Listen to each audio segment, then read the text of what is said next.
Have you ever noticed how some people never really leave your mind? Not the ones who treated you the best, not the ones who were stable or consistent, but the ones who felt unpredictable, the ones who made you feel something intense, even if it wasn't always good.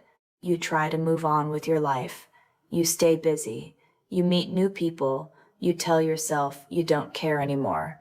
And yet, at the most random moments, they come back into your mind, not as a memory you choose, but as something that just appears, a name, a face, a moment you thought you had forgotten, and suddenly your entire emotional state shifts.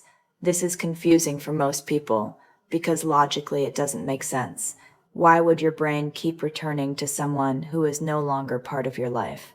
Why do some people lose importance the moment they leave, while others seem to grow stronger in your mind the more distance there is? The common assumption is simple. We think it's love. We think the intensity of thinking about someone means they were the one. But psychology doesn't fully support that idea. In many cases, what you're experiencing is not love in the romantic sense.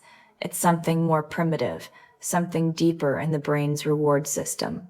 To understand this, you need to forget everything you've been told about relationships for a moment, because your brain doesn't work the way romantic movies suggest.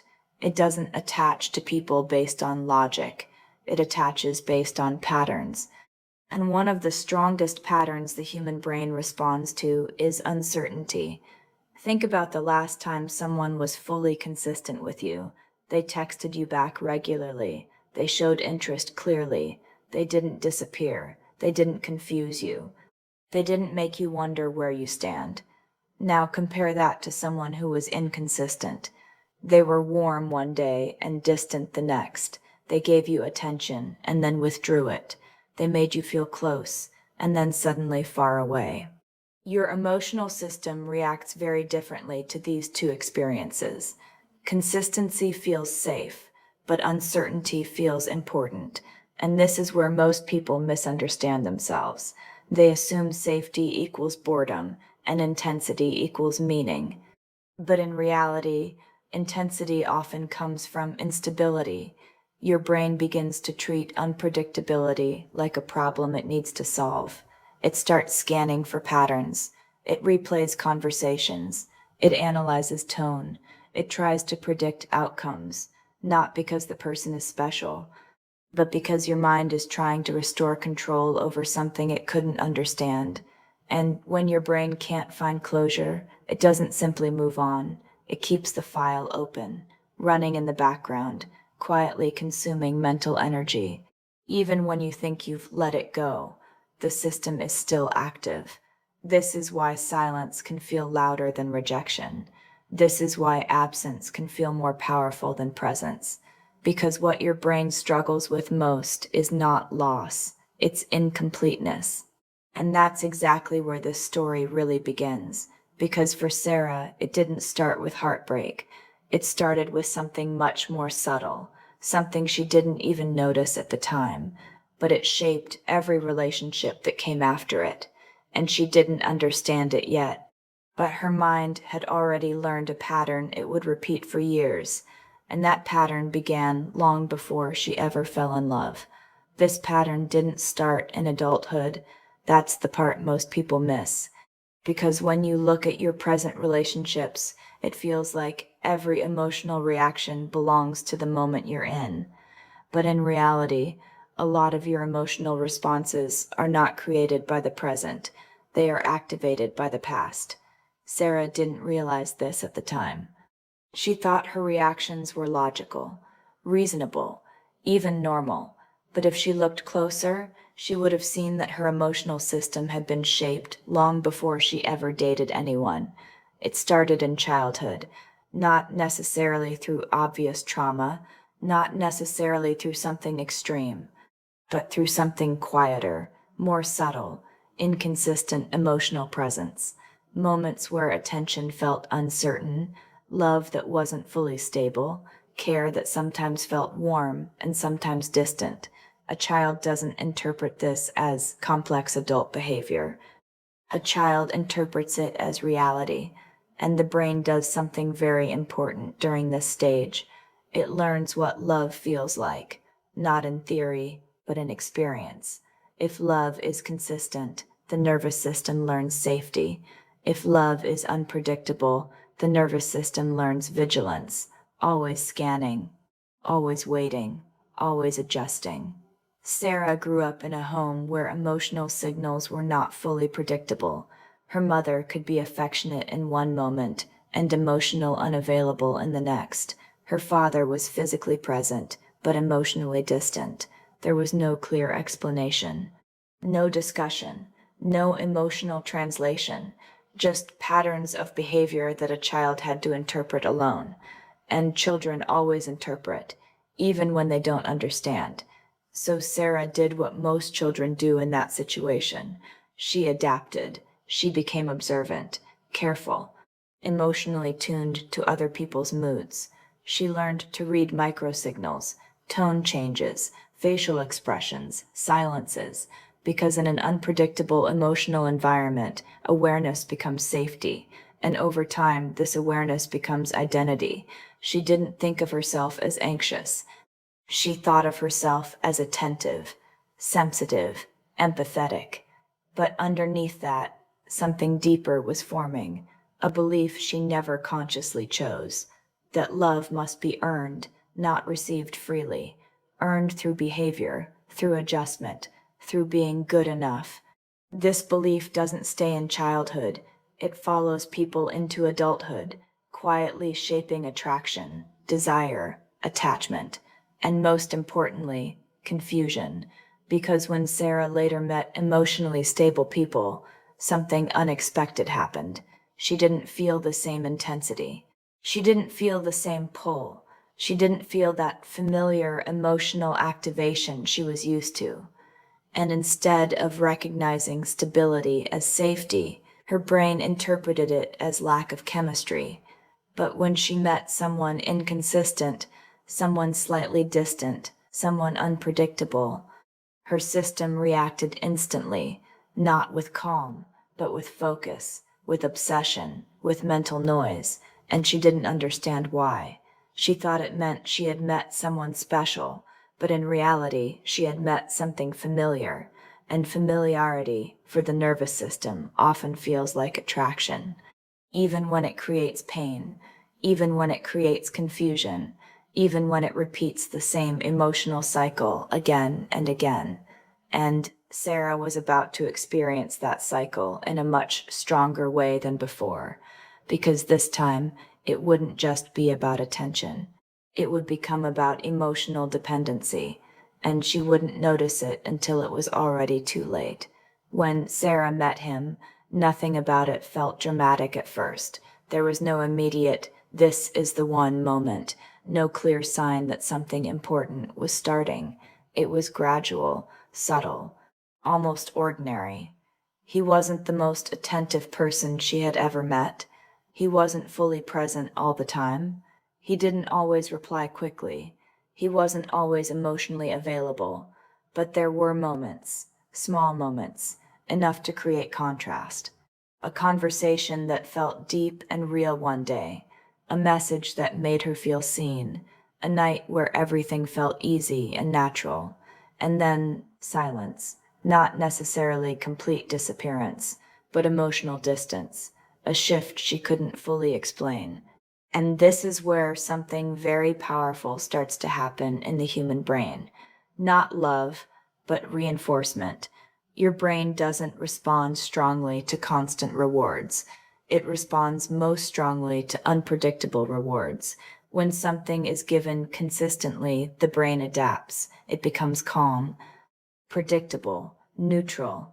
But when reward is inconsistent, something very different happens. The brain becomes alert, focused, engaged. It starts to anticipate. It starts to wait. It starts to monitor patterns. This is the same mechanism that operates in gambling behavior.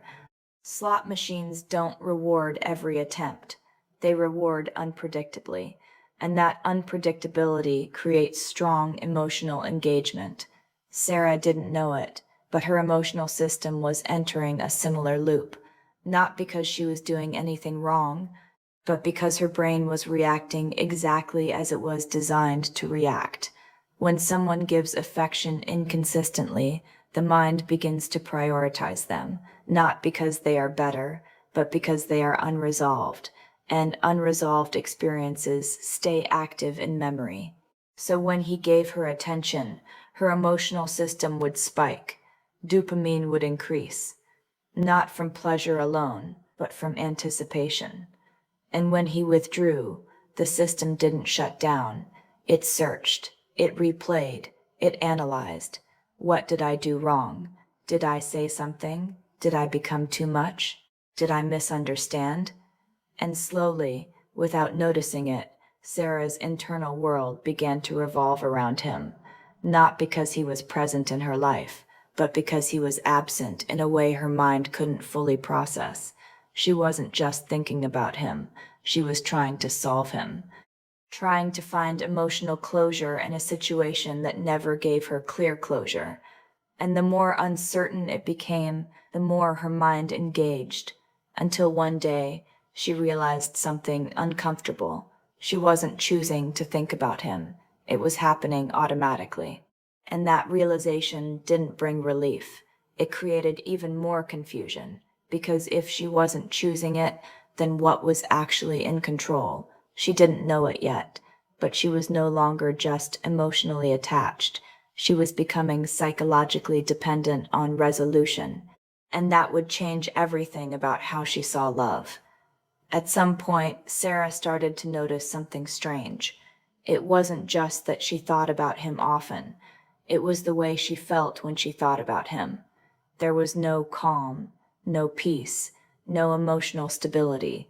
Instead, there was tension, a kind of internal pressure that never fully went away. Her body reacted before her mind could explain anything.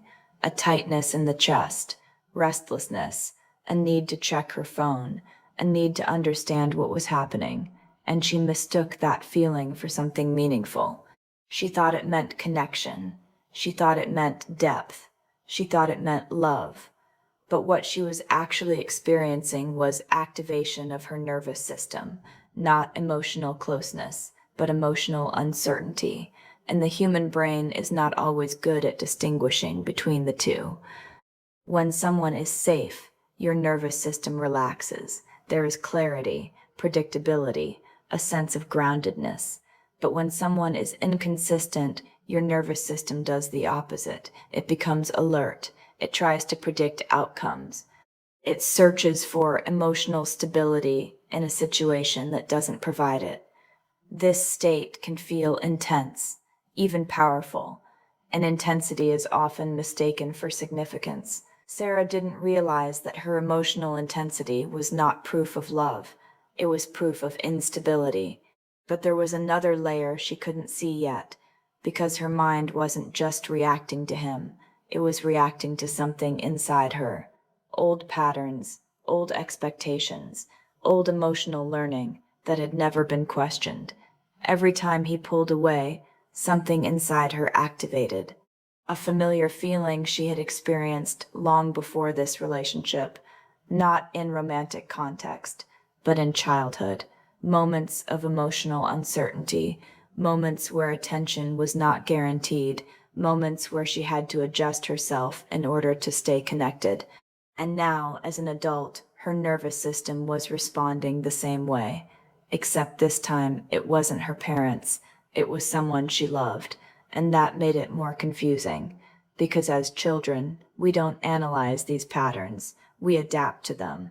But as adults, when those patterns repeat, they feel like chemistry, like fate, like something special is happening. Sarah began to notice that stable people felt different to her. They didn't trigger this emotional intensity. They didn't create mental noise. They didn't activate constant thinking. And instead of recognizing this as safety, her mind interpreted it as lack of spark. But emotionally unpredictable people did the opposite. They created urgency, thought loops, emotional spikes, and she started to equate that urgency with importance. This is how emotional confusion develops, not in one moment, but slowly, through repeated associations between anxiety and attachment, between uncertainty and attraction, between emotional activation and perceived love. And over time, the nervous system stops asking a simple question, "Is this good for me?" and starts asking a very different one, "Why can't I stop thinking about this?" Sarah was now fully inside that question, and she didn't yet realize that the answer wasn't about him at all. It was about the way her mind learned to attach to people who were never fully available, and that realization was about to surface in a way she didn't expect. It didn't collapse all at once. There was no single moment where everything suddenly made sense. Instead, it started with small realizations, quiet ones, the kind that don't feel powerful at first. They feel uncomfortable. Sarah began noticing a pattern in all her past relationships, not just this one, all of them. The people she couldn't let go of were rarely the ones who gave her the most love. They were the ones who gave her the most uncertainty, the ones she had to interpret, the ones she had to wait for, the ones she had to emotionally chase in subtle ways. And for the first time, she asked herself a question she had never fully allowed before. What if this wasn't love at all? What if it was repetition, not of a person, but of a feeling, a familiar emotional state her nervous system had learned early in life, the state of not knowing, not being fully secure, not having emotional clarity. She started to understand something uncomfortable. Her mind wasn't choosing who she loved, it was recognizing patterns, familiar emotional environments, and repeating them, even when they hurt, especially when they hurt. Because pain, when it is familiar, does not always signal danger to the brain. It signals recognition, and recognition feels like home. This is one of the most misunderstood parts of human attachment. We assume we are drawn to people who are right for us, but often we are drawn to what feels emotionally familiar, even if that familiarity is built on instability. Sarah finally understood why calm relationships never felt exciting enough. They didn't activate her nervous system. They didn't create emotional urgency. They didn't produce the mental loops she had grown used to. And for a long time, she mistook that calmness for lack of connection. But now she saw it differently. Calm wasn't absence of love. Calm was absence of chaos. And for a nervous system trained in unpredictability, calm can feel unfamiliar, even uncomfortable, even wrong. But understanding this intellectually is not the same as changing it emotionally. Sarah knew this now, but knowing was not enough. Because the real challenge wasn't understanding why she attached to emotionally unavailable people. The real challenge was noticing it in real time, in the moment it happens, when the brain starts to idealize, when the uncertainty begins, when the emotional loop starts again. And she realized something else. This wasn't just about one relationship. It was a pattern that had repeated across her entire life. Different people, same emotional structure, different names, same internal experience. And that meant the problem wasn't outside of her. It was internal. Not in a blaming way, but in a neurological way, a learned system. And learned systems can be unlearned, slowly, with awareness, with interruption of the pattern, with choosing discomfort over familiarity, not once, but repeatedly, until the nervous system starts to update what it considers safe. Sarah didn't have a perfect solution yet, but she had something more important. She had clarity. And for the first time in a long time, the question shifted. It was no longer, why can't I stop thinking about them?